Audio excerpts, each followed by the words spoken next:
paling bagus itu peringkat A, ya, A gitu, ya. Nah, kemudian ada peringkat AA minus. Nah, peringkat-peringkat seperti itu tergantung lembaga pemeringkat efeknya ya. Jadi setiap lembaga pemeringkat efek itu beda-beda memberikan peringkatnya gitu. Ya, jadi sebelum perusahaan itu menerbitkan obligasi, dinilai dulu efeknya ini peringkatnya apa. Kalau misalnya contohnya BBB, ya BBB ini berarti bagus tapi yang nggak bagus banget lah gitu. Ya, masih ada resikonya gitu. Tapi resikonya tidak signifikan istilahnya. Jadi aman lah ya, masih aman gitu. Tapi kalau misalnya peringkat obligasinya CCC atau bahkan DDD gitu ya, peringkatnya D. Nah, itu berarti kan resikonya tinggi gitu. Resikonya cukup tinggi gitu. Nah, itu kan sebagai indikator investor juga untuk memutuskan untuk dia beli obligasinya atau enggak. Seperti itu ya. Itu tugas dari pemeringkat efek ya. Kemudian yang selanjutnya adalah profesi penunjang. Profesi penunjang ini biasanya digunakan atau mereka ini melakukan tugasnya pada saat perusahaan itu mau initial public offering atau baru mau go public. Ya. Jadi ketika perusahaan itu mau go public ya atau melakukan IPO, perusahaan itu dinilai dulu ya. Ada syarat-syaratnya sampai perusahaan itu bisa IPO. Yang pertama itu profesi penunjang yang pertama yaitu akuntan. Ya, jadi akuntan itu untuk melakukan audit atau pemeriksaan dan memberikan pendapat terhadap laporan keuangan.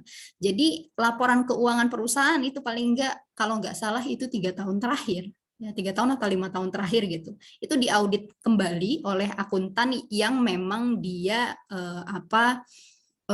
biasa melakukan audit perusahaan yang mau IPO. Ya, jadi bukan akuntan publik bukan yang biasanya ya gitu, tapi memang akuntan yang khusus kalau misalnya perusahaan ada yang mau IPO gitu ya. Jadi diaudit kembali ya laporan keuangannya, kemudian memberikan pendapat apakah wajar tanpa pengecualian ya atau wajar dengan pengecualian gitu ya. Itu tugasnya akuntan. Kemudian yang kedua konsultan hukum ya. Jadi konsultan hukum ini nanti membuat laporan legal audit dan memberikan pendapat hukum. Ya, jadi secara hukum perusahaan ini bagaimana? Gitu, ya. Nah, kemudian yang ketiga penilai. Ya, penilai ini untuk melakukan penilaian atas aset perusahaan. Jadi setelah perusahaan itu diaudit, kemudian setelah melakukan konsultasi hukum, ya sudah dibuat laporan legalnya atas audit tersebut, ya kemudian konsultan hukumnya memberikan pendapat secara hukum, kemudian perusahaan itu dinilai kalau misalnya laporan keuangan nggak ada masalah, ya hukumnya juga nggak ada masalah, kemudian dinilai, ya asetnya itu dinilai untuk menentukan harga IPO. Ya, untuk menentukan harga IPO-nya nanti. Jadi perusahaan ini ya wajarnya atau pantasnya itu dihargai di harga berapa. Nah, itu adalah tugasnya penilai. Jadi nanti misalnya PT Diamond ya, PT Diamond kalau teman-teman tahu es krim Diamond ya, itu harga IPO-nya 900 gitu, Rp900 per lembar. Berarti kan pada saat dilakukan penilaian ya, tim penilai ini memberikan kesimpulan atau memberikan hasil kalau misalnya perusahaan ini pantasnya dihargai dengan harga Rp900 per lembar. Gitu ya. Nah, kemudian yang keempat itu ada notaris. Ya.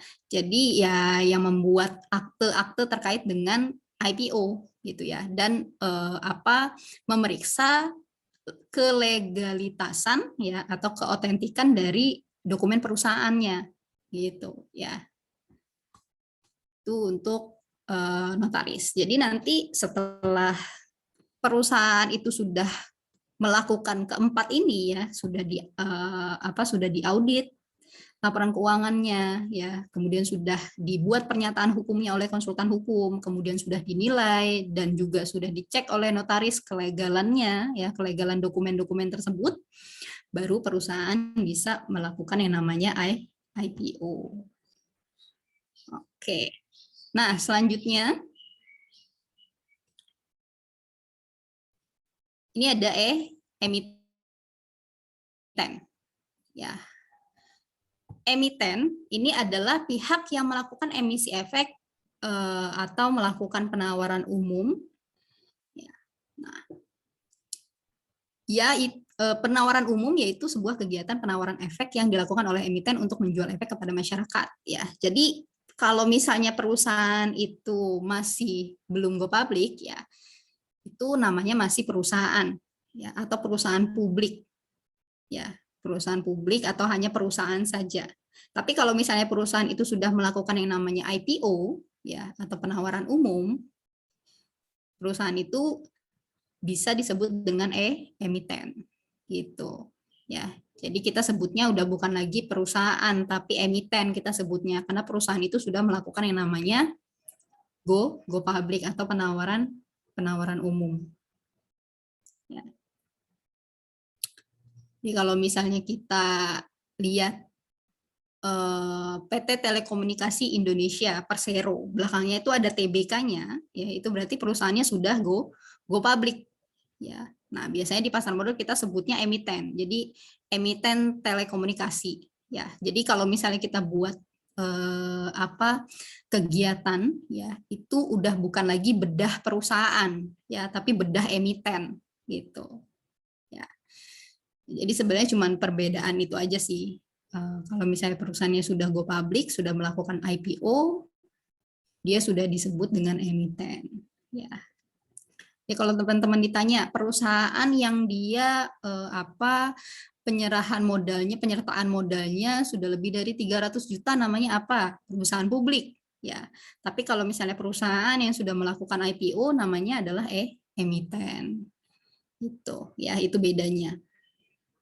Perusahaan publik itu belum tentu emiten, gitu ya. Tapi kalau misalnya emiten sudah pasti perusahaan publik. Nah, kemudian ada pemodal atau investor. Pemodal atau investor, ya, itu pihak yang memiliki kelebihan dana dan membutuhkan instrumen di pasar modal sebagai sarana berinvestasi. Ya, jadi kita yang punya dana lebih dan kita mau dana kita itu disimpan di pasar modal, ya, atau di instrumen investasi yang nantinya ke depan akan menghasilkan keuntungan, gitu, ya. Jadi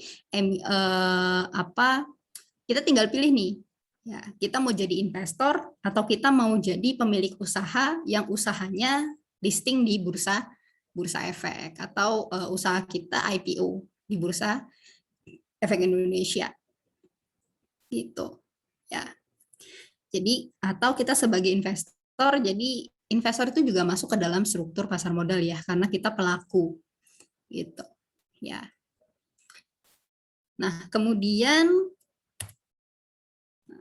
ini yang terakhir kayaknya. Nah, ya, ini yang terakhir, ya. Ini ada penilai harga efek dan perlindungan dana pemodal, ya. Yang pertama ini ada penilai harga efek. Penilai harga efek ini adalah lembaga resmi yang melakukan penilaian dan penetapan harga pasar wajar secara harian dari seluruh instrumen surat hutang, sukuk, dan surat berharga lainnya yang diperdagangkan di pasar sekunder. Jadi kalau misalnya kita punya obligasi, ya, surat hutang, itu juga bisa diperdagangkan di pasar sekunder, gitu. Maksudnya seperti ini. Kalau kita punya obligasi, gitu, ya, misalnya obligasi kita nilainya 5 juta. Sebelum jatuh tempo, ya, sebelum jatuh tempo, itu obligasinya mau kita lepas aja, gitu, mau kita jual, itu bisa di pasar sekunder. Nah, nanti si penilai harga efek ini yang bertugas untuk menilai si obligasi ini harga wajarnya berapa, ya, atau nanti dijual di pasar di harga berapa, seperti itu. Ya, ini tugasnya PHEI atau Penilaian Harga Efek Indonesia.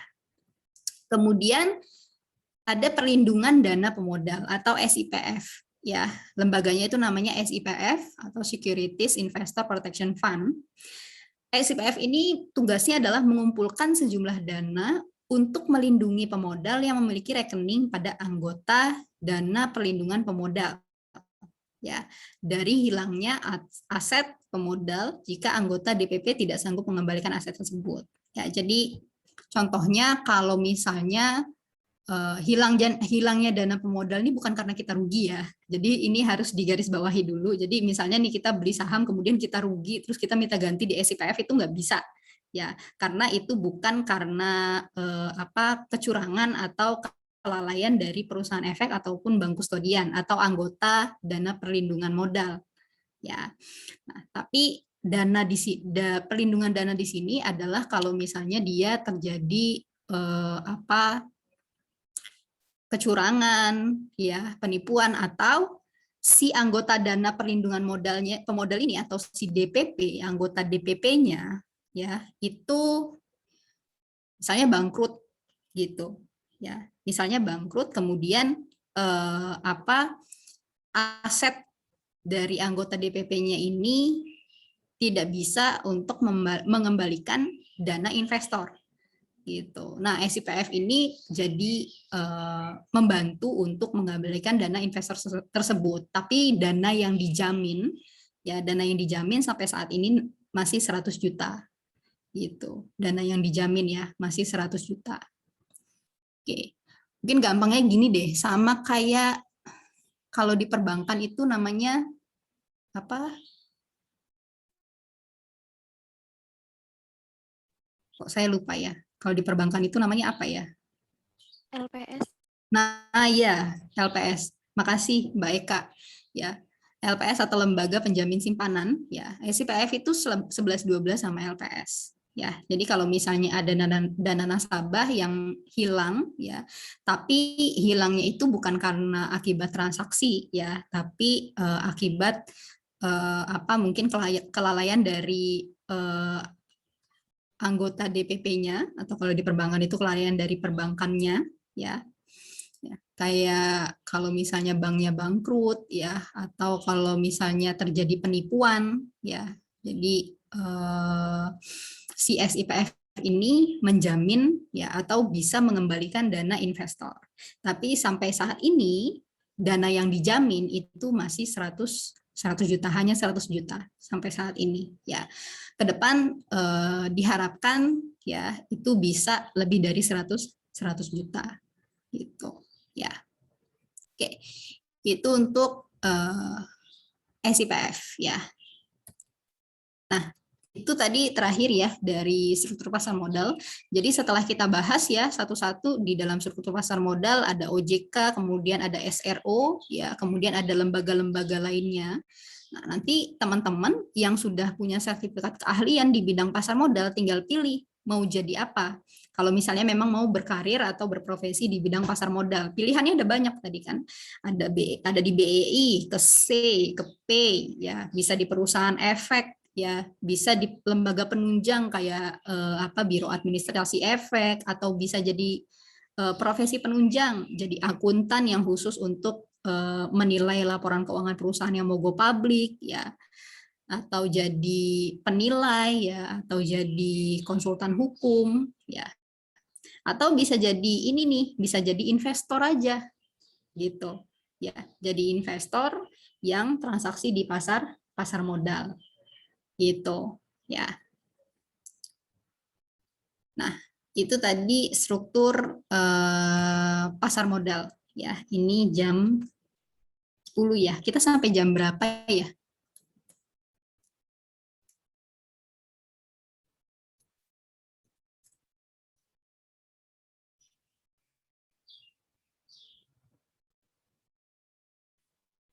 Oke.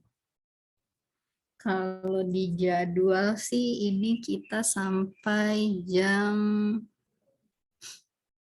bentar.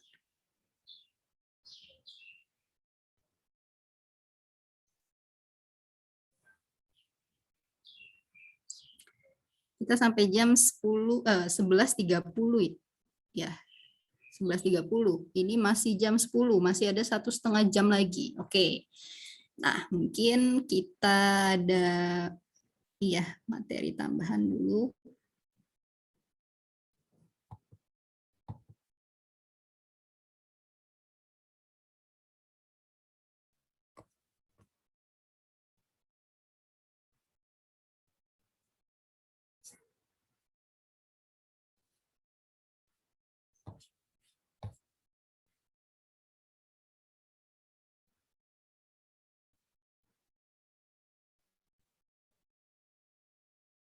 Nah, oke.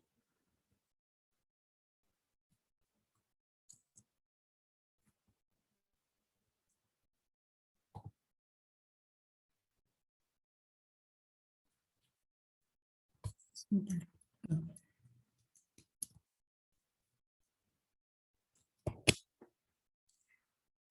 Kita share screen lagi ya. Oh iya, untuk teman-teman mungkin yang mau bertanya nanti bisa tulis pertanyaannya di kolom chat ya. Atau nanti bisa di open mic-nya di sesi tanya jawab. Oke. Nah, ini saya mau jelasin tentang Indo Premier ya. Jadi tadi kan teman-teman sudah belajar struktur pasar modal tuh. Jadi teman-teman kalau misalnya mau berprofesi di bidang pasar modal ya, teman-teman mau memiliki sertifikat keahlian, teman-teman bisa bekerja di lembaga-lembaga tersebut gitu. Atau kalau misalnya teman-teman mau jadi investor ya, boleh juga ya. Nah, kalau misalnya teman-teman mau jadi investor ya, syaratnya itu teman-teman harus punya ini dulu ya, rekening dana nasabah ya. Rekening dana nasabah. Rekening dana nasabah ini adalah rekening yang digunakan ya untuk menampung dana investor ya. Nah, dananya itu dana apa? Dana yang khusus untuk transaksi di pasar modal. Jadi kalau misalnya teman-teman mau beli saham, obligasi atau reksadana, itu dananya nggak ditarik dari rekening pribadi kita ya, bukan dari rekening tabungan kita yang biasa, tapi kita harus punya rekening dana nasabah sendiri ya, rekening dana nasabah yang khusus untuk transaksi di pasar modal. Nah, untuk membuka rekening dana nasabah ini ya hanya bisa lewat perusahaan sekuritas gitu. Nah, bank kustodiannya apa aja di IPOT untuk RDN ya? Tadi ya, BCA, Permata dan Bank Mandiri. Gitu ya. Kalau misalnya teman-teman rekening pribadinya BCA ya, rekening pribadinya ada yang BCA, RDN-nya kita buatkan yang BCA juga. Gitu. Ya, tapi kalau misalnya rekening pribadi teman-teman selain BCA, misalnya Mandiri, BTN, ya, BBRI, BNI, ya, itu rekeningnya kita buatkan yang rekening permata, gitu. Ya, atau kalau mau yang RDN yang mandiri, ya, nanti bisa juga. Itu untuk RDN. Nah, kemudian teman-teman juga perlu akses ke aplikasi. Jadi kan sekarang kalau kita mau transaksi itu sudah online, ya, semua sudah online, nggak lagi lewat telepon, ya, udah bukan sistem lama lagi, gitu. Nah, teman-teman untuk transaksi ya perlu akses ke aplikasinya, gitu, ya, perlu username dan password supaya bisa transaksi, gitu, ya. Teman-teman bisa buka di Indo Premier, ya. Nah, beberapa kelebihan Indo Premier ya. Yang pertama, kita terintegrasi ya. Maksudnya adalah teman-teman bisa transaksi saham, reksadana, ETF, obligasi itu hanya dengan satu akun. Jadi teman-teman buka akun nih sekarang ya. Misalnya mau coba transaksi saham ya, mau coba investasi saham. Nanti setelah berjalannya waktu mau coba beli reksadana ya, teman-teman nggak perlu buka akun baru, cukup aku pakai akun yang sudah ada, sudah bisa transaksi reksadana gitu ya. Jadi hanya dengan satu akun, satu pelaporan, satu rekening pembayaran sudah bisa transaksi 4 instrumen reksadana sekaligus ya. Nah, kemudian kelebihan lainnya di Indo Premier ya. Yang pertama nih yang terjangkau ya. Ini biasanya mahasiswa pada suka nih. Deposit mulai dari 0 rupiah. Jadi kita nggak ada minimal deposit, atau nggak ada minimal investasi. Ya, jadi teman-teman kalau misalnya sudah buka RDN, sudah jadi RDN-nya, mau mulai investasi berapapun nggak jadi masalah. Yang penting nanti ketika beli saham atau beli reksadana itu dananya cukup, gitu. Ya, jadi nggak ada dipatokin harus deposit 1 juta, harus deposit 500.000, nggak ada. Ya, kita boleh deposit berapapun. Yang penting nanti ketika teman-teman transaksi dananya cukup. Ya. Nah, kemudian fee transaksi. Ini khusus untuk kalau teman-teman transaksi saham. Ya. Jadi kalau misalnya teman-teman transaksi saham itu ada fee transaksinya, fee beli dan fee jual. Ya. Kalau beli saham itu dikenakan fee 0,19%, fee jual itu 0,29%. Ya. Dari total beli dan total jualnya ya. Jadi kalau misalnya kita beli saham, total nilainya itu 1 juta, berarti fee belinya itu 0,19% dikali 1 juta. Ya. Kalau misalnya kita jual saham misalnya nilainya 1.500.000, itu sudah sama keuntungan ya, 1.500.000 kita kalikan dengan 0,29%. Itu adalah fee jualnya. Kenapa fee jualnya lebih mahal, Mbak? Gitu. Karena di dalam fee jual ini ada pajak ya, pajaknya 0,1%. Jadi sebenarnya fee beli sama fee jualnya sama. Cuman karena jual saham itu kena pajak, ya itu langsung ditambahin ke fee jual 0,1%. Ya. Oke. Kemudian aplikasi kita lengkap, ya, user friendly, ya. Kemudian ada fitur-fitur penunjang untuk investasi. Nanti teman-teman kan juga akan belajar analisis ya, analisis fundamental, analisis teknikal ya, untuk menilai instrumen investasinya, baik saham, reksadana, obligasi. Nah, di aplikasi kita lengkap fitur-fiturnya. Ya. Kemudian training gratis. Ya. Jadi nanti setelah teman-teman jadi nasabahnya iPod, ya edukasinya itu akan terus berlanjut, gitu ya. Akan banyak training-training yang akan diadakan oleh Indo Premier dan itu gratis, ya selama sudah menjadi nasabahnya Indo Premier, gitu. Ya.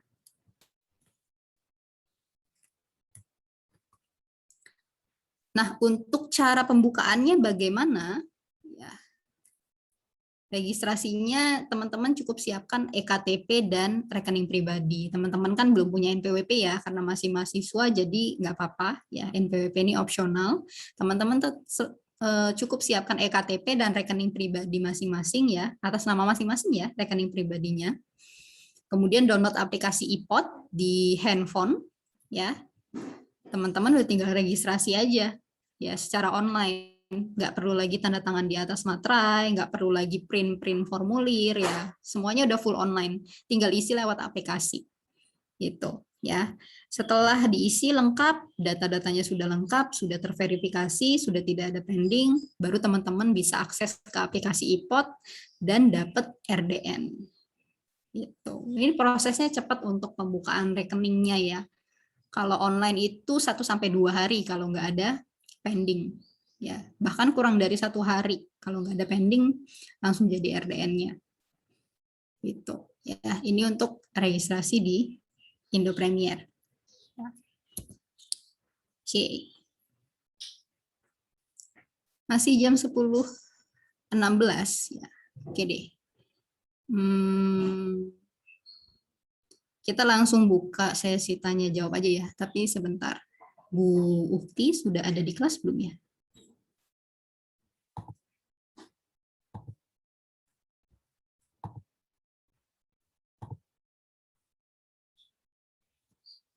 Bu Ukti, halo.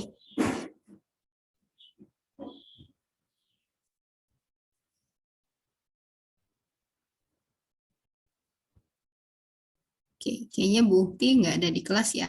Oke, kalau gitu saya buka sesi tanya jawab saja ya untuk teman-teman yang mau bertanya ya, dipersilahkan. Materi hari ini boleh, materi yang kemarin boleh, atau di luar materi ini juga boleh, asalkan masih terkait dengan pasar modal ya. Sebisa mungkin saya jawab, saya bantu jawab ya. Dan teman-teman nanti kalau ada waktu mohon di-share, mohon diisi surveinya Ya, kuesionernya sudah saya share linknya di ini ya, di kolom chat. Oke. Halo Mbak Arum, Oh bisa iya, terdengar suara saya, bisa masuk akhirnya. oh iya, Bu. Astagfirullah. Oh iya, Bu. Gimana Materinya, materi sudah selesai ya? materi sudah selesai, Bu. Ini tinggal kalau teman-teman ada yang mau tanya. Iya teman-teman, kalau ada yang mau ditanyakan dari meeting 1 kemarin kan kita belum sempat ini Ya. ngobrol, ada yang harus ditanyakan dari materi meeting pertama, lalu meeting kedua kira-kira apa yang menarik? Kira-kira kalau mau jadi WPPE-nya sekarang kalau mahasiswa bisa nggak Mbak? Persyaratannya apa aja? Terus baru kenapa mau ikutan jadi WPPE, jadi kerja di situ, apa menariknya, apa manfaatnya? Karena kan kalian ini ya setelah kuliah kan maunya segera mendapatkan pekerjaan atau malah membuka perusahaan. Ya sementara kalau belum punya modal ya kita bekerja dulu dengan orang lain mencari pengalaman. Nah, bisa ditanya ke Mbak Arum ini prosesnya seperti apa, kenapa akhirnya nyemplung di situ, kira-kira enak apa enggak secara materi dan secara psikologi, stres enggak kerjanya, tanggung jawabnya seperti apa. Coba ada Julius ini kayaknya di sini ya. Dir, Bu. Yang lain siapa? Nah, coba lo bertanya. Kira-kira ngobrol nih Mbak Arum. Ditanya-tanya gimana sih selama ini pengalamannya, awal mulanya gimana menghadapi eh, broker-broker ya Mbak Arum ya. Seperti Iya. apa? Coba Julius, kamu lah. Ya, Bu. Mungkin kalau pertama ini yang materi dulu. Ya, kenalkan diri, Julius Nurdin dari jurusan pembangunan, udah bisnis Unpung.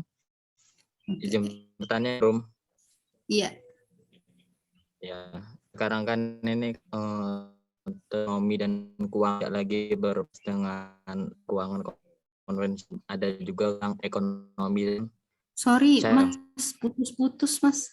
halo. Nggak jelas ya? Halo? Iya, putus-putus. Oke. Oke, coba diulang lagi, Mas. Untuk saat ekonomi dan keuangan berbatas yang ekonomi konvensional ada juga dan keuangan nggak berlaku dengan Sorry, Mas, masih putus-putus, Mas. Oke. Mungkin sinyalnya mungkin.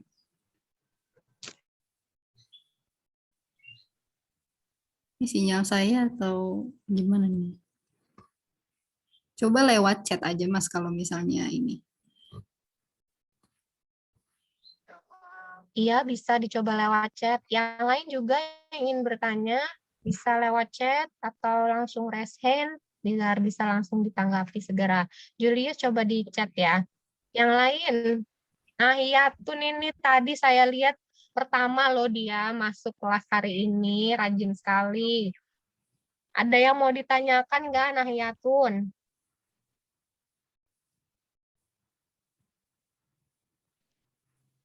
Iyo, jangan senyum-senyum aja. Ditanya barunya.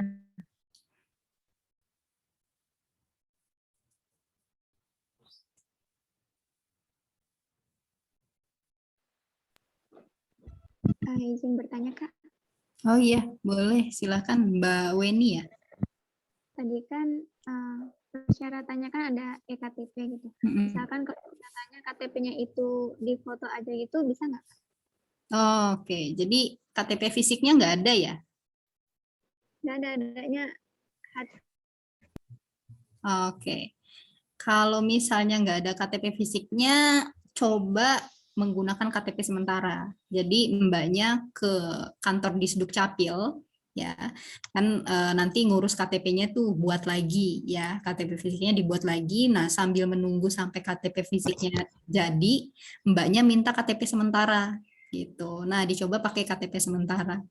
Biasanya kalau KTP sementara itu bisa ya, asalkan rekening pribadinya BCA. Ya. Jadi nanti RDN-nya dibuatin yang BCA gitu. Tapi kalau misalnya mbaknya nggak ada rekening BCA, ya kemudian adanya KTP sementara, nanti bisa registrasi manual, ya. Jadi isi formulir, nggak lewat online, gitu, ya. Oke. Kalau manual itu lewat website ya di www.indopremier.com. Ya, nanti setelah dikunjungi websitenya akan ada pilihan open an account. Ya, open an account ya.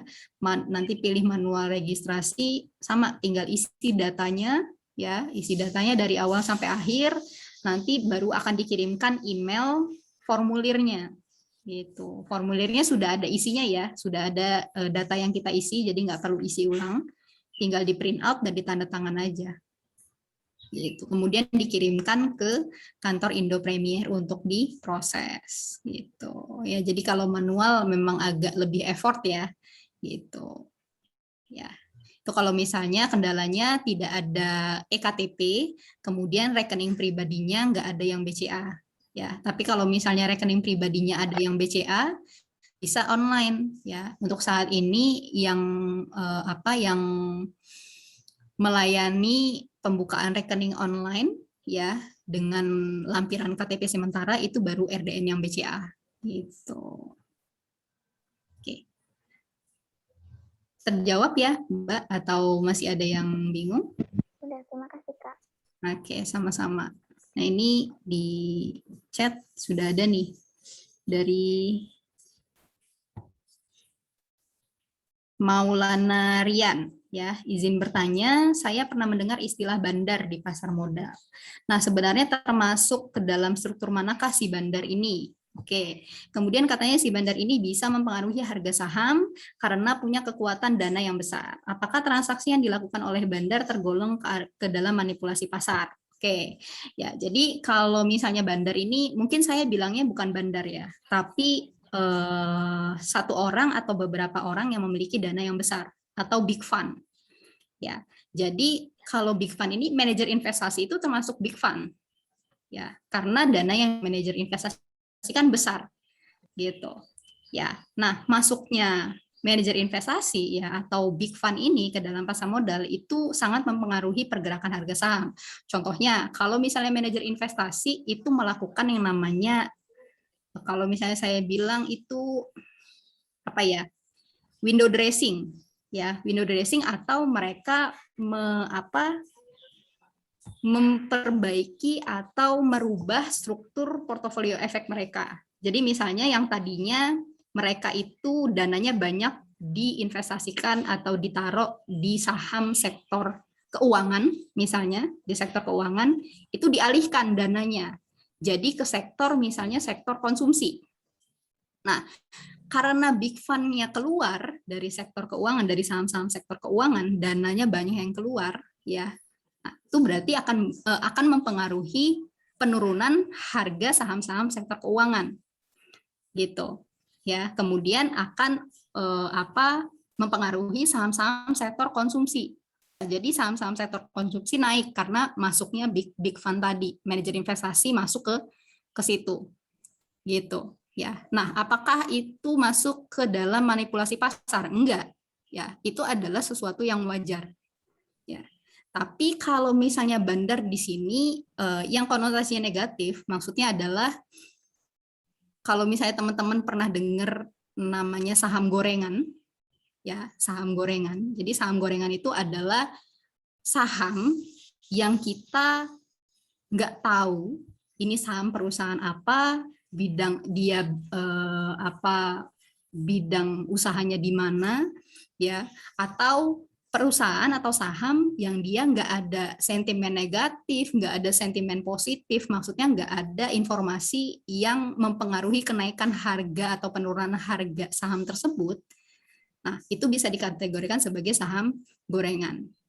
Nah, itu biasanya ada pihak-pihak di balik pergerakan harga saham tersebut.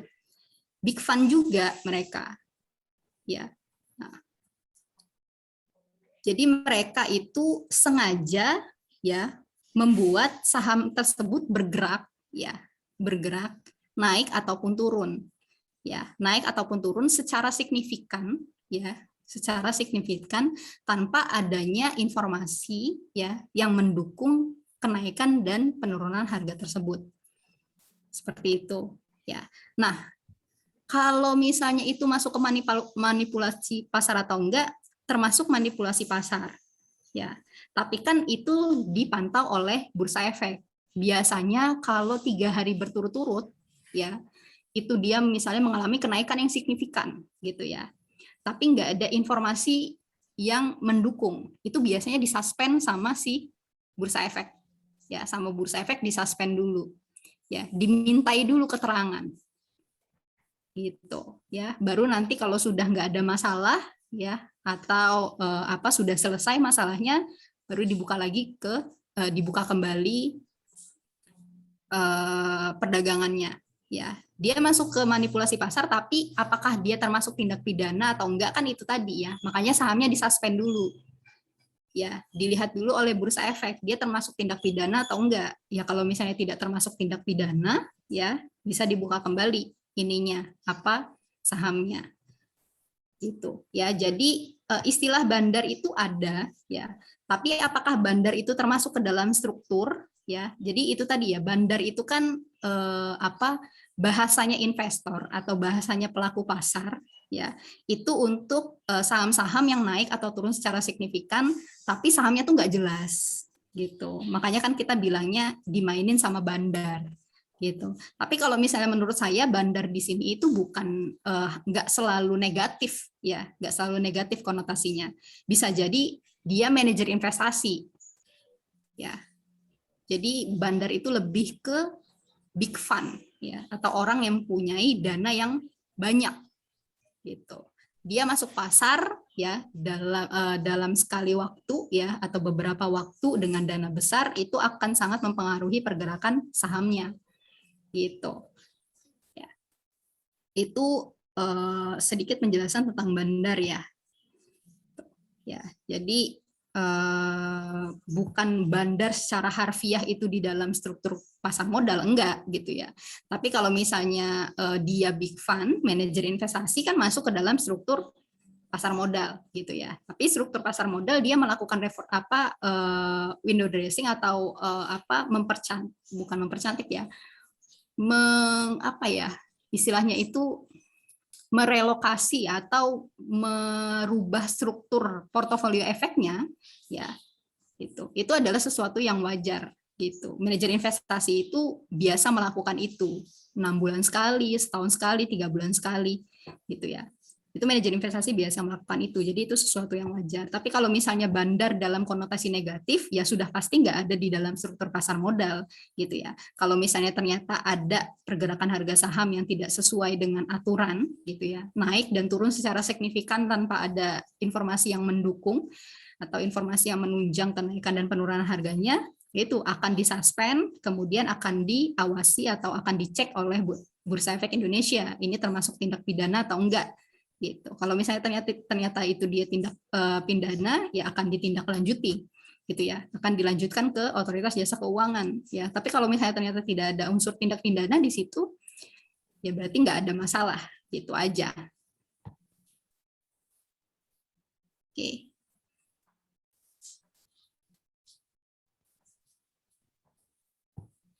Bagaimana Mas Maulana, apakah cukup atau masih ada yang bingung?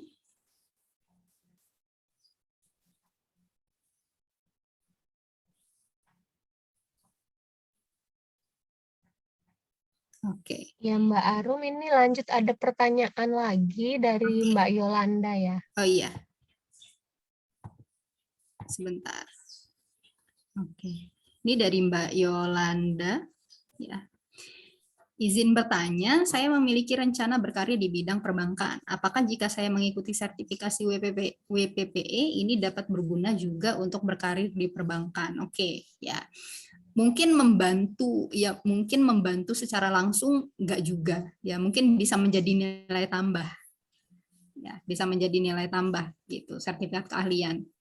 Ya, jadi kan kalau misalnya ya pengalaman saya ya kalau misalnya kita mendaftar pekerjaan di mana saja kalau kita punya sertifikat keahlian di bidang apa aja ya apalagi bidang yang sesuai dengan pekerjaannya itu menjadi nilai tambah gitu. Ya, jadi boleh aja kalau misalnya kita mau berkarir di perbankan tapi kita juga ngambil sertifikasi WPPE nggak jadi masalah. Ya. Oke. Pasti berguna aja kok. Gitu. Sertifikat keahlian itu menurut saya itu sangat berguna ya, apalagi kalau misalnya kita bekerja di bidang yang sesuai dengan keahlian yang kita miliki, gitu. Ya, bisa jadi nilai tambah ya, bisa jadi indikator kalau misalnya kita mau naik jabatan ya, atau kita mau di perbankan kan juga ada saya nggak tahu ya kalau misalnya perbankan kemudian kita mau jadi manajer investasi itu ada jalurnya tersendiri atau gimana saya juga kurang tahu gitu ya. Jadi mungkin kalau teman-teman punya WPPE gitu ya bisa jadi nilai tambah. Yang pasti ya. Semoga menjawab ya Mbak Yolanda ya. Kemudian ini ada pertanyaan dari Mas Julius ya. Izin bertanya Mbak, ekonomi dan keuangan kan saat ini tidak hanya yang konvensional saja, ada ekonomi dan keuangan syariah, termasuk dalam saham. Pertanyaannya, lembaga mana yang menjamin dan menetapkan bahwa saham ini benar-benar syariah dan apa saja yang menjadi kriteria penetapannya? Oke, ini masuk ke pasar modal syariah ya. Saya buka dulu nih materi syariah nih. Sebentar.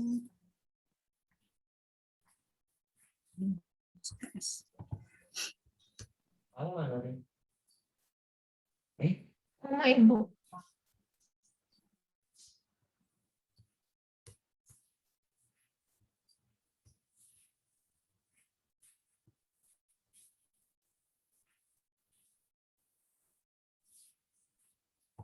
Saya izin share materi lagi ya. Materinya sudah muncul ya. Sudah, Mbak. Sudah. Oke. Nah, jadi untuk di pasar modal itu juga ada pasar modal syariah, ya. Ada pasar modal syariah. Nah, dibentuknya pasar modal syariah ini sesuai dengan fatwa dari DSN MUI nomor 8 garis miring DSN MUI garis miring 3 Romawi garis miring 2011 ya tentang penerapan prinsip syariah dalam mekanisme perdagangan efek bersifat ekuitas dan pasar reguler bursa efek. Jadi pada dasarnya transaksi di bursa efek itu sudah sesuai dengan prinsip syariah. Ya. Kita transaksi jual beli saham, transaksi reksadana ya itu sudah sesuai dengan syariah. Ya. Tapi fatwa DSN MUI ini lebih menguatkan tentang prinsip syariah yang ada dalam mekanisme perdagangan efek bersifat ekuitas ya, berarti saham ya, bersifat ekuitas di pasar reguler bursa efek. Ya. Nah, prinsip syariahnya apa saja yang diatur ya?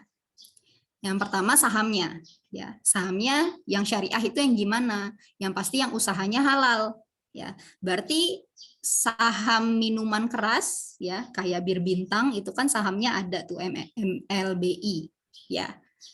Itu kan usahanya tidak syariah ya, gitu ya.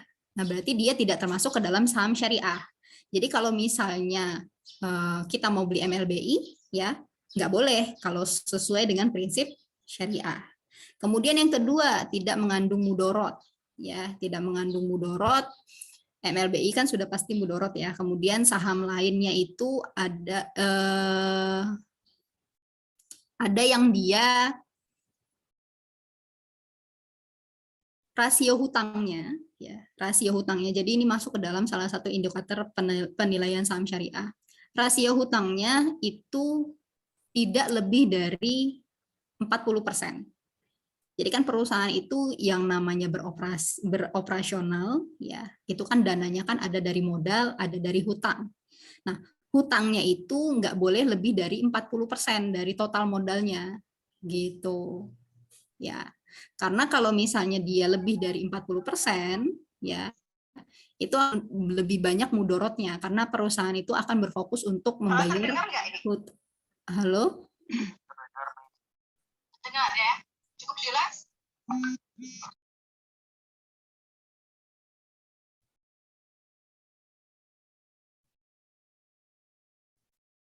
Oke. Oke. Ya.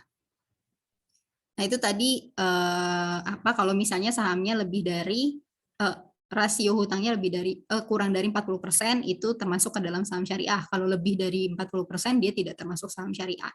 Gitu. Ya, kemudian tidak ada unsur ribanya. Ya, tidak ada unsur ribanya, ya saham yang ada unsur ribanya apa? Saham sektor keuangan ya, perbankan. Gitu. Perbankan yang konvensional ya, kayak BBRI, BBCA, BBNI gitu ya. Itu kan unsur ribanya kuat. Ya. Nah, itu juga tidak termasuk ke dalam saham syariah gitu ya. Kemudian mekanisme perdagangannya. Ya, mekanisme perdagangannya juga harus sesuai dengan prinsip syariah. Oke, larangan riba, larangan goror, maisir, kimar, dan doror. Nah, ini sebentar, lebih jelasnya di sini. Nah, ini mekanisme perdagangannya. Ya, jadi sebenarnya mekanisme perdagangan di pasar modal itu sudah sesuai dengan prinsip syariah. Cuman memang ada praktek-praktek yang dia tidak sesuai syariah. Ya, yang sesuai syariah itu bagaimana? Yang sesuai syariah itu yang sudah sesuai dengan akad syirkah al-musahamah, yaitu akad kerjasama yang tidak mengenal batas waktu. Saham itu kan sama aja akad kerjasama. Ya, jadi kalau kita beli saham, itu sama aja kita memiliki sebagian dari perusahaan tersebut.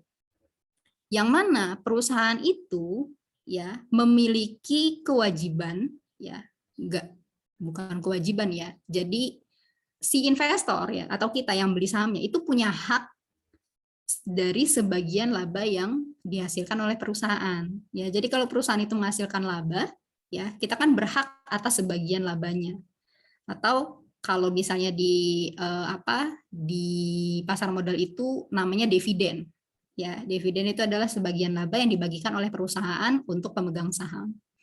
Gitu, ya.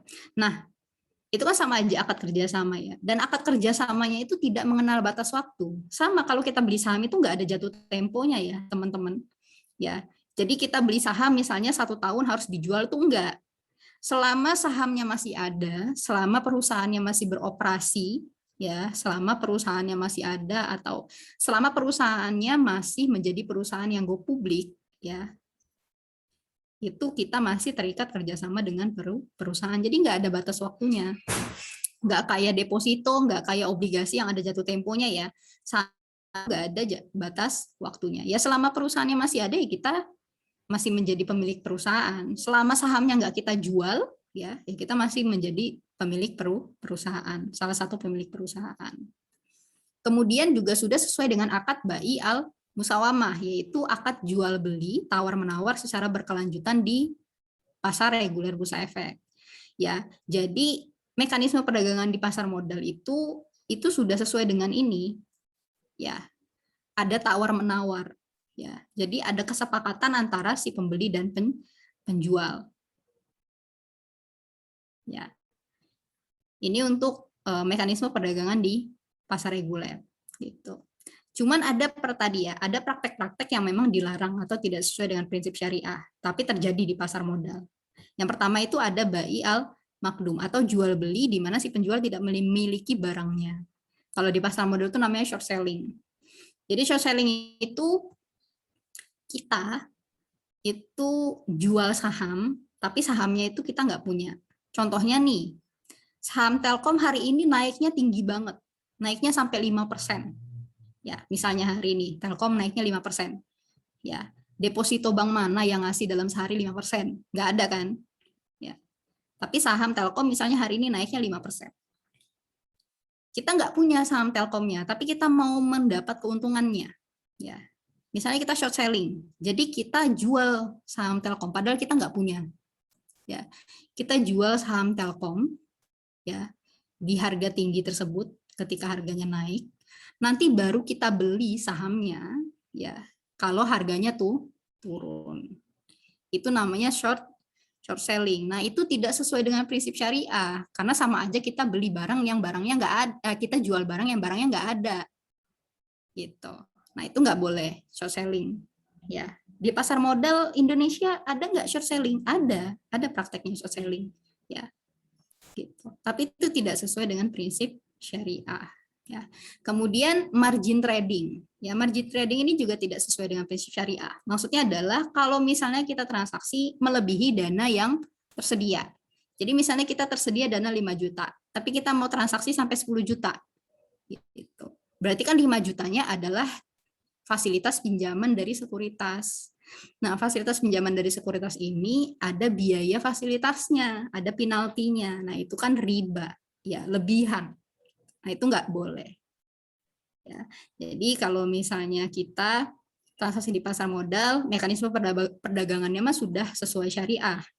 Tapi kalau misalnya kita melakukan short selling, ya, atau kita pakai margin trading, ya udah sudah tidak sesuai dengan prinsip syariah. Atau kita beli saham-saham yang dia tidak termasuk saham syariah, ya, itu juga sahamnya berarti kan kita udah transaksi nggak sesuai syariah.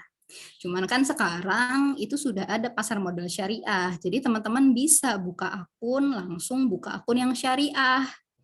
Gitu. Kalau akunnya sudah syariah ya sudah terlindung dari transaksi praktek-praktek atau transaksi-transaksi yang tidak sesuai dengan syariah.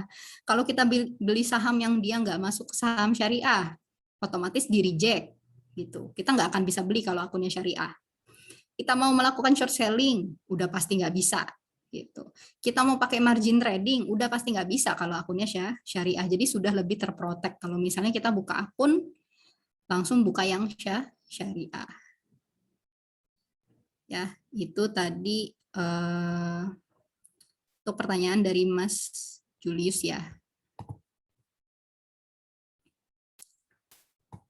Oke.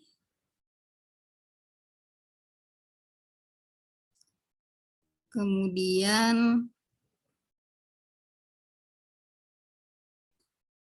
lembaga mana yang menjamin dan menetapkan bahwa saham ini benar-benar syariah tadi ya, DSN MUI. Jadi DSN MUI bersama dengan Bursa Efek Indonesia ya di divisi pasar modal syariah itu secara berkala selama 6 bulan sekali itu akan menilai kembali saham-saham yang masuk ke dalam indeks saham syariah gitu. Jadi saham ini masih termasuk saham syariah atau enggak gitu. Karena kan ada indikator-indikatornya gitu. Kemudian kriteria penetapannya sebentar di sini ada nggak ya? Ada kayaknya nih screening saham syariah nih. Kriteria penetapannya ya. Itu dia yang pertama ya, bisnis screeningnya dulu ya. Perdagangan yang dilarang, perdagangannya dilarang ya yang dia melakukan kegiatan usaha yang tidak sesuai dengan syariah. Contohnya tadi ya, kalau barang-barangnya itu barang-barang yang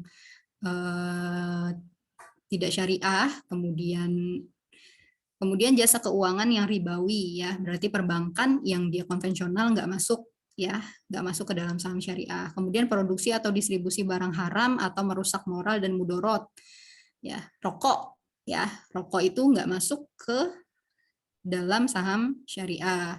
Perjudian dan sejenisnya, usaha yang mengandung goror dan transaksi suap. Jadi kalau misalnya ada nih perusahaannya saat ini masuk ke dalam saham syariah gitu ya, tapi setelah di screening kembali ya dia misalnya dia ada usaha yang mengandung goror atau terjadi kasus suap ya, itu langsung secara otomatis keluar dari, bukan secara otomatis ya, setelah dinilai kembali akan dikeluarkan dari saham syariah.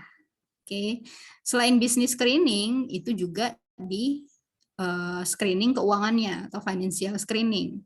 Financial screeningnya itu adalah dilihat dari total hutangnya ya, total hutang yang berbasis bunga terhadap total aset tidak lebih dari 45% ya. Jadi rasio hutang terhadap total aset itu namanya debt to equity ratio. Jadi kalau debt to equity rasionya itu tidak lebih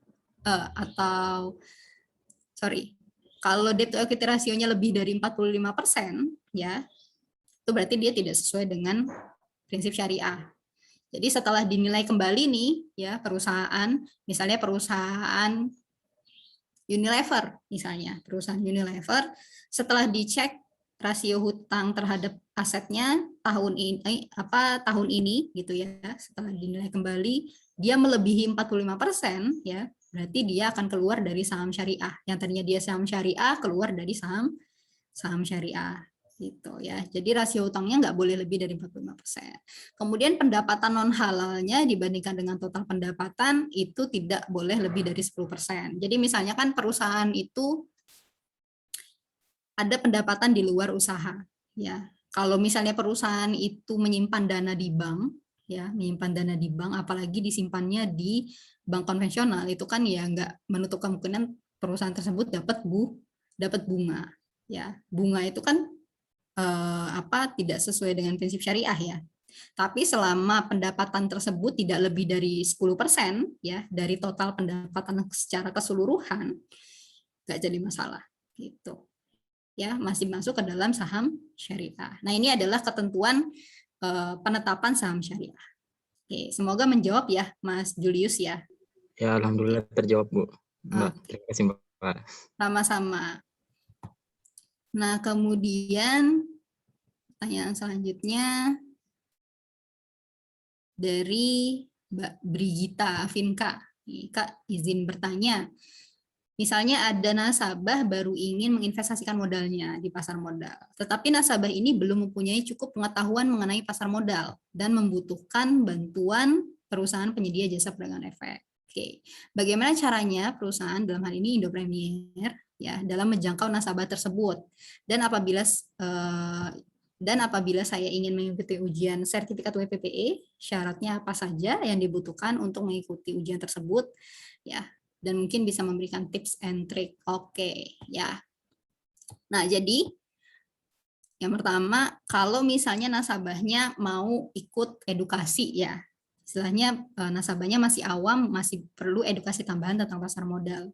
Ya, Indo Premier ini mengadakan edukasinya online ya. Jadi seluruh Indonesia bisa ikut ya, karena kan online. Gitu ya, tinggal kita ada Instagram ya, Instagram pusat itu namanya Indo Premier ya, sudah ada centang birunya ya, sudah terverifikasi. Kalau misalnya Instagram Lampung itu ada IPOT Lampung ya, IPOT Lampung. Jadi kalau misalnya ada nasabah yang dia baru buka akun kemudian mau ikut edukasi, tinggal dikepoin aja Instagram kita gitu ya. Biasanya kita share kegiatan-kegiatan di Instagram gitu, atau kan di Instagram Indo Premier itu ada informasi Instagram dari daerah ya, atau bisa di DM Instagram daerahnya. Jadi misalnya kita dari Lampung DM ke IPOT Lampung gitu, dari Aceh DM ke IPOT Aceh gitu ya. Oke. Jadi bisa dikepoin sosial media kita gitu ya, atau karena teman-teman sudah punya nomor saya ya, sudah punya nomor saya, bisa langsung ditanyakan ke saya. Jadi kalau sudah punya nomor PIC di daerah masing-masing ya bisa gitu ya. Sebenarnya mudah aja sih, di sosial media kita sudah sebarkan kalau misalnya ada edukasi, tinggal dihubungi aja, daftar selama sudah jadi nasabah, nanti akan di-share link join-nya, tinggal join aja nanti pas kelasnya. Seperti itu. Ya. Itu kalau misalnya mau ikut edukasi, ya. Kemudian apabila ingin mengikuti ujian WPPE, syaratnya apa aja? Syaratnya siapin dana ya, selain dana nggak ada syarat lain gitu ya. Jadi teman-teman masih kuliah ya, teman-teman masih kuliah ini ya, itu udah bisa ikutan WPPE. Saya dulu masih kuliah semester 6 ya, selesai saya KKN ya, semester 6 itu saya ikut ujian WPPE ya, saya keterima, terus saya kerja di Indo Premier gitu. Saya belum lulus, tapi saya sudah kerja karena saya sudah punya sertifikat BPPE ya. Jadi nggak ada syarat harus lulus dulu, nggak ada syarat IPK harus berapa, nggak ada ya. siapin dana aja dan teman-teman sudah siap mengikuti tes WPPE, daftar aja. Daftarnya bisa di Teach Me ya. Untuk pendaftaran itu di websitenya Teach Me. Ya, nanti di situ ada pilihannya, mau WPPE pemasaran terbatas, mau WPPE pemasaran, mau WPPE waiver. Gitu. Ya. Itu biayanya beda-beda ya tiap jenis WPPE ya. Gitu. WPPE waiver itu terakhir saya kemarin kalau nggak salah 1.500.000 yang WPPE full ya, yang full. Kalau WPPE pemasaran sama pemasaran terbatas mudah-mudahan sih masih lebih murah. Ya. Atau teman-teman tunggu dari kegiatan bursa efek yang di Lampung biasanya, atau bursa efek di daerah masing-masing. Biasanya bursa efek itu ngadain kegiatan ya, tes WPPE bareng, itu harganya lebih murah lagi. Ya. Bisa cuma 100.000 ya, 75.000, 200.000, lebih murah lagi biayanya. Kalau misalnya ikutnya dari bursa efek. Tapi kalau teman-teman ikutnya langsung daftar dari Teach Me, harganya itu ya sekitar segitulah. Gitu. Itu untuk sertifikasi WPPE.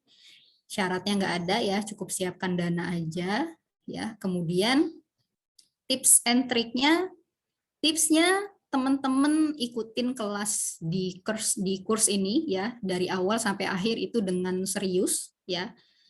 Karena materi-materi yang kita sampaikan ini adalah materi-materi yang keluar di soal-soal tes WPPE.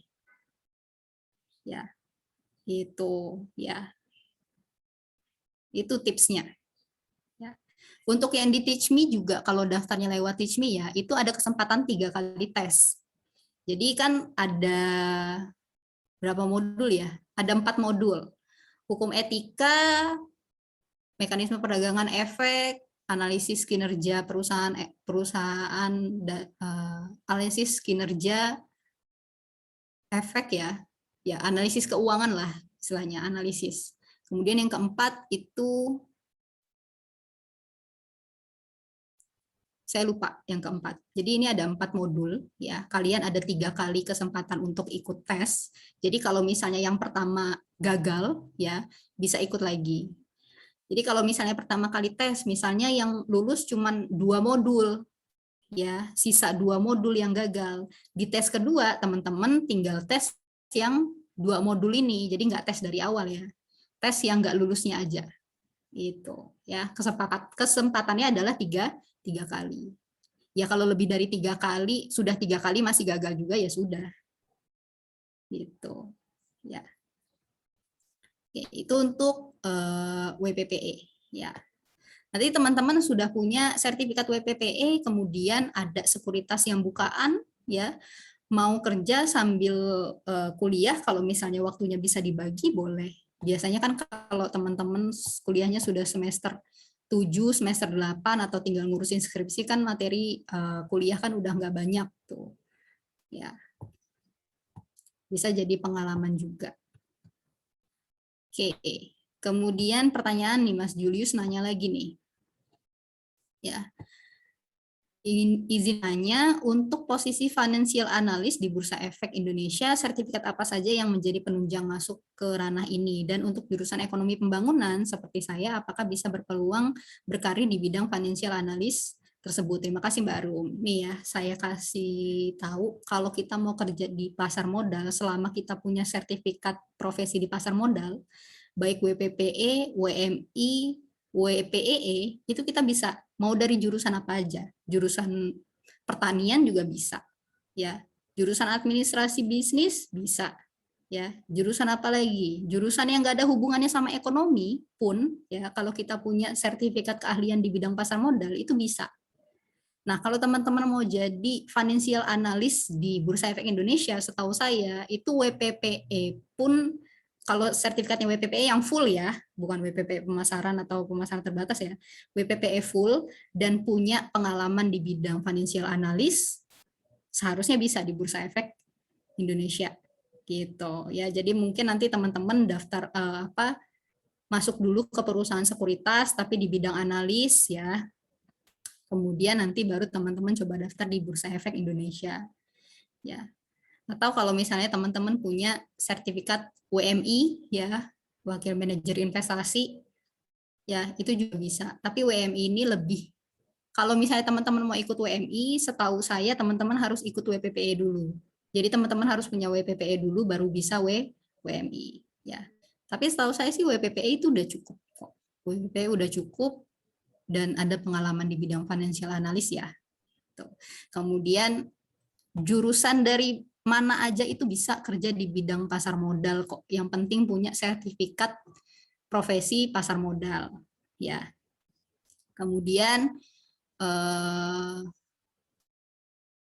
sertifikat apa saja yang menunjang tadi ya WPPE.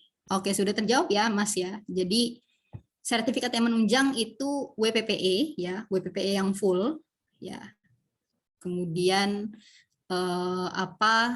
jurusannya dari mana aja boleh, apalagi dari ekonomi pembangunan ya. Ekonomi pembangunan kan dia berhubungan juga dengan pasar modal ya, berkaitan gitu ya. Jadi itu berpeluang untuk berkarir di bidang financial analyst untuk di bidang pasar modal ya. Gitu. Oke, semoga menjawab ya Mas Julius ya. Oke, kemudian ini ada pertanyaan lagi dari Mbak Nahiyatun Nafsiyah. Oke. Untuk pemula atau newbie, itu lebih baik berinvestasi menggunakan apa? Dan ketika kita sudah lulus ujian WPPE, apakah sudah mendapat jaminan untuk bekerja di salah satu struktur yang ada di pasar modal? Oke. Untuk newbie atau pemula, mau transaksi apa saja boleh. Ya, saham boleh, reksadana boleh, obligasi boleh. Ya, tapi lebih baik teman-teman transaksi saham, ya, transaksi saham, tapi sahamnya yang jelas ya. Misal saham LQ45 gitu ya, atau saham yang masuk ke indeks 30 gitu ya. Atau teman-teman bisa coba reksadana. Reksadana lebih aman ya, lebih murah gitu. Ya, jadi pilihannya boleh saham, boleh reksadana ya. Kemudian ketika lulus WPPE, apakah ada jaminan kita bisa bekerja di salah satu struktur pasar modal ya? Jadi kalau setelah kita tergantung lembaganya ya, tergantung lembaganya. Kalau kita punya sertifikat WPPE itu lebih mudah kita bekerja di perusahaan sekuritas, lebih mudah masuknya ya, lebih gampang masuknya. Cuman ya itu seluruh Indonesia ya teman-teman ya, dari Sabang sampai Merauke ya, bersedia ditempatkan di cabang mana aja dari Sabang sampai Merauke ya. Itu kalau misalnya kita sudah punya sertifikasi WPP, lebih mudah kita masuk ke perusahaan sekuritas. Tapi kalau misalnya kayak kita masuk ke otoritas jasa keuangan, ke SRO ya kayak BEI, ke PKC, mereka kan biasanya ada ujiannya masing-masing ya. Kalau bursa efek itu ada namanya, saya lupa namanya, ya CMPDP, ya CMPDP. Jadi yang sudah punya sertifikat WPPE ikut program CMPDP, ya. Jadi nanti setelah tes masuk program CMPDP, nanti kalian akan dibina, ya, akan dibimbing, yang nantinya teman-teman akan masuk ke salah satu lembaga di pasar modal, baik itu di bursa efek, KEPE, KESEI, atau perusahaan sekuritas. Seperti itu. Ya. Kalau OJK itu juga ada bukaannya sendiri ya. Gitu. Jadi nggak setiap waktu kalau misalnya bursa efek, KEPE, KESEI, dan OJK. Sama kayak inilah kalau kita tes CPNS lah. Cuman kalau CPNS kan masih lebih sering ya, masih lebih sering. Maksudnya setahun itu bisa 2 kali gitu ya. Tapi kalau bursa efek, OJK, KEPE, KESEI itu nggak setiap tahun ada. Nggak setiap tahun ada. Tapi kalau sudah punya sertifikat WPPE, kemudian bursa efek ada bukaan, OJK ada bukaan, atau lembaga pasar modal itu ada bukaan, itu akan jadi nilai tambah yang cukup membantu. Gitu, daripada kita hanya mengandalkan ijazah kita ya, gitu. Oke. Nah, tapi kalau misalnya teman-teman ikut ujian sertifikasi WPPE, kemudian setelah ujian ternyata Bursa Efek, OJK, BEI, ke P, ke C belum ada bukaan, ya coba aja di perusahaan sekuritas. Itu perusahaan sekuritas itu apa ya? Saat ini bukan banyak ya, gitu. Cukup membutuhkan orang, gitu. Apalagi di bidang pemasaran, gitu. Kalau sudah punya sertifikat WPPE mah udah nggak dilihat lagi IPK-nya berapa, gitu. Ya, itu untuk yang sudah punya sertifikat WPPE. Oke.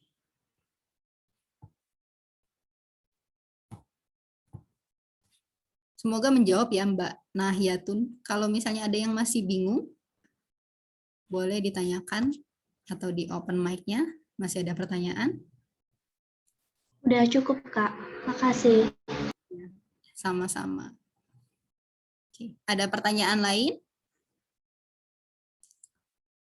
Oh ya, saya mau mengingatkan kembali untuk surveinya ya atau kuesionernya yang belum isi, mohon dibantu diisi ya teman-teman ya. Bisa share kembali nih. Chat. Oke. Ada lagi mungkin yang mau bertanya?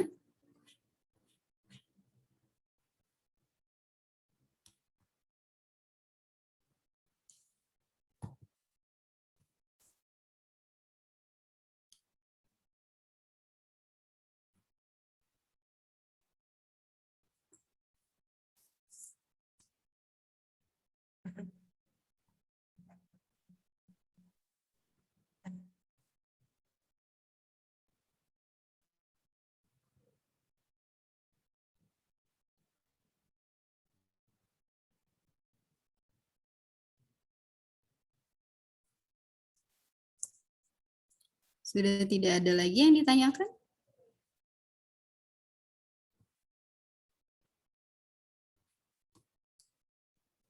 Sudah, ya tidak.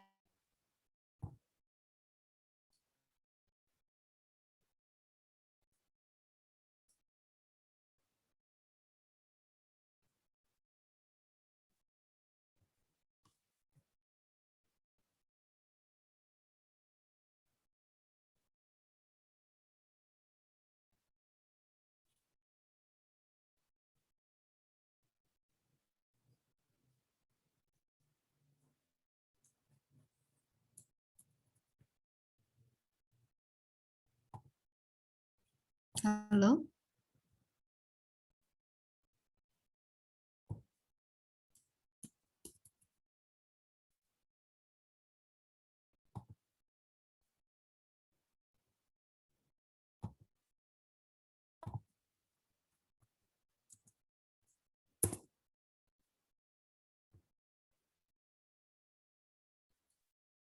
Bu Ukti kayaknya sinyalnya kurang bagus. Sebentar. Teman-teman kalau misalnya masih ada yang mau ditanyakan masih boleh ya. Sambil menunggu Bu Ukti.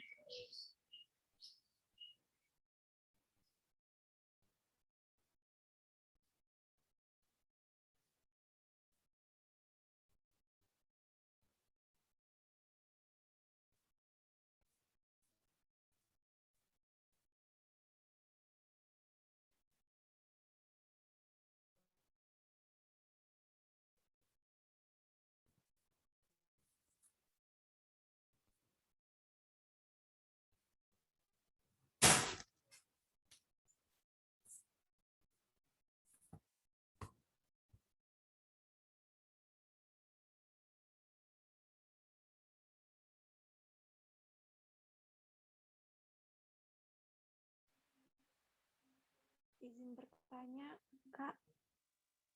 Silakan. Kan saya udah lihat nih di websitenya Teach Me. Aplikasinya itu ada rentang harganya, Kak, dari ada yang 200, ada juga harga 2 juta.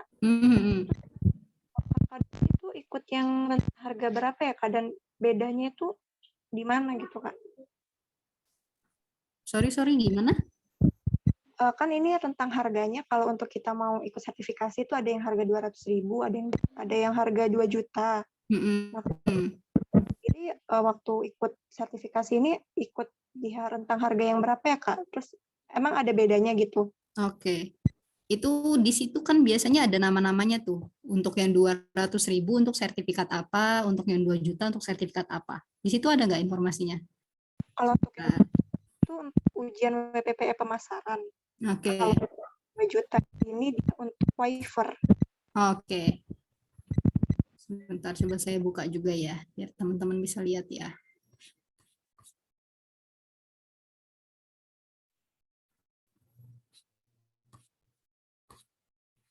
Sertifikasi profesi.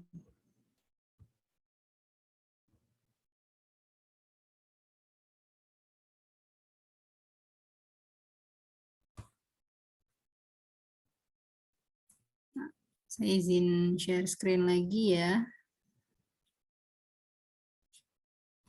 Biar teman-teman juga bisa lihat. Oke. Nah, di websitenya TeachMe ya, di teachme.co.id ya. Kemudian nanti teman-teman bisa pilih ke menu sertifikasi, kemudian wakil perantara perdagangan efek. Nah, nanti dia keluar nih jadwal kelasnya ya. Jadi sebelum teman-teman tes ya, itu dikasih edukasi dulu ya. Jadi diajarin dulu ya. Baru nanti setelah kelasnya semuanya selesai, modulnya semua selesai, baru tes. Nah, ini harganya ada yang 300.000, ada yang 500.000. Ini kan ada nama-namanya nih ya. Kalau misalnya teman-teman ikut yang WPPE pemasaran terbatas, ya, WPPE pemasaran terbatas itu harganya di TeachMe 300.000. Nah, WPPE pemasaran terbatas ini cakupannya, kewenangannya apa sih kalau kita punya WPPE pemasaran terbatas? Itu hanya dari sampai kita menawarkan nasabah untuk buka akun, sampai membantu nasabah buka akun. Ya, bantu nasabah buka akun sampai jadi RDN. Udah, cuma sampai situ aja tugas kita. Kalau WPPE pemasaran terbatas. Ya. Nah, kalau misalnya yang WPPE pemasaran, ada nggak yang WPPE pemasaran? Nah, ini WPPE pemasaran waiver. Ya, WPPE pemasaran waiver ini 500.000. Kalau 500.000 ini tugasnya tadi ya, tugasnya itu tadi sampai jadi RDN, kemudian sampai melayani nasabah, maintenance ya. Jadi teman-teman boleh kasih edukasi. Kalau misalnya pemasaran terbatas, teman-teman nggak boleh kasih edukasi. Kayak saya sekarang ngasih edukasi tentang pasar modal ke teman-teman. Kalau misalnya WPPE saya hanya WPPE pemasaran terbatas, itu sebenarnya saya nggak boleh gitu. Tapi kalau misalnya WPPE pemasaran, ya itu boleh gitu ya. Kemudian ini ada WPPE pemasaran reguler 850.000. Ini saya nggak tahu bedanya yang waiver dan yang reguler ya, karena dulu zaman saya itu hanya ada 3, pemasaran terbatas, pemasaran sama waiver. Ini mungkin ada tambahan kewenangan juga yang WPPE pemasaran reguler. Cuman kayaknya sama aja sih pada dasarnya ya. Nanti saya coba cari deh untuk yang pemasaran reguler. Nah, kalau yang WPPE pemasaran waiver ini yang full ya. Jadi teman-teman bisa bisa fungsi pemasaran ya sampai maintenance, kasih edukasi, fungsi analisis dan riset juga bisa. Jadi teman-teman boleh ngasih rekomendasi ke nasabah ya. Boleh ngasih rekomendasi ke nasabah gitu. Kalau WPP pemasaran terbatas dan WPP pemasaran kan nggak bisa ngasih rekomendasi ke nasabah. WPP pemasaran hanya bisa memberikan edukasi, tapi memberikan rekomendasi nggak bisa. Kalau WPPE waiver bisa edukasi, bisa ngasih rekomendasi, ya. Jadi bisa melakukan fungsi analisis juga. Gitu. Makanya dia lebih mahal. Dia 2 juta. Jadi per jenis WPPE ini ada ininya ya, ada kewenangannya ya. Gitu. Ya, kayaknya kemarin saya udah kasih deh di materi kemarin untuk kewenangan WPPE. Ya, nih. Saya ikutnya yang WPPE waiver yang full. Ini harganya udah naik 2 juta ya.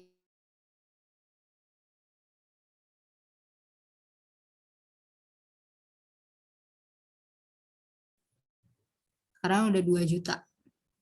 Tuh, naik harganya. Itu tahu saya yang WPPE waiver.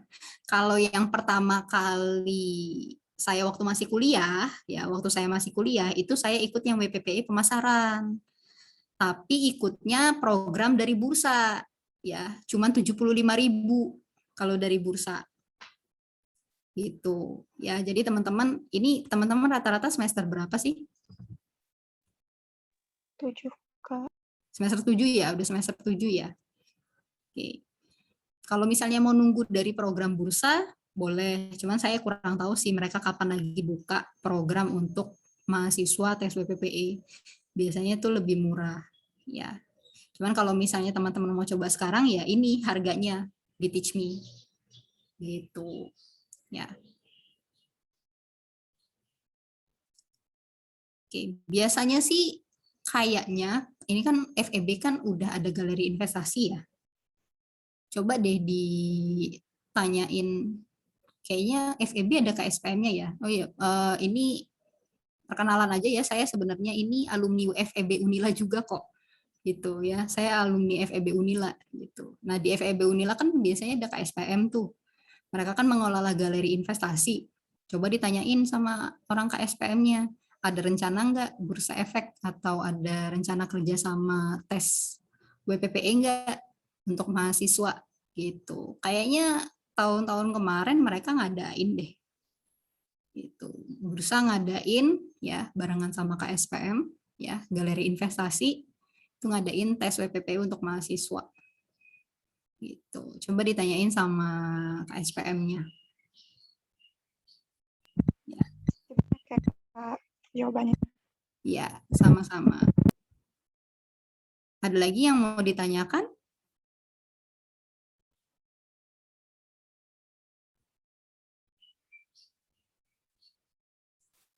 PPT hari ini akan dikirim atau boleh di-share nggak? Boleh. Nanti coba saya share ke ini ya, ke grup apa? Grup yang semuanya itu ya. Namanya grup apa sih? Grup profesi dan etika perdagangan efek ya. Nanti saya share ke grup. Oke, atau nanti saya share ke Bu Ukti, nanti biar Bu Ukti yang upload ke V-Class-nya yang isinya ada materi dan tugas-tugas untuk kalian itu ya.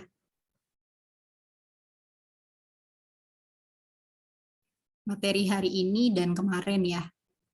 Oke. Nanti akan saya share. Ada lagi yang mau ditanyakan?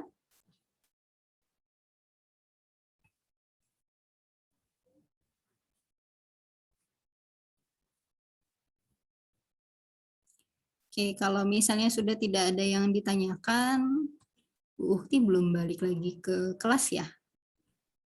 Ini Kak, Ibu iya? Uti titip pesan katanya kalau sudah tidak ada yang bertanya lagi ditutup aja. Bisa ditutup. Oke. Oke, kalau gitu. Oke, karena sudah tidak ada yang ditanyakan lagi, mungkin saya tutup kelas hari ini ya.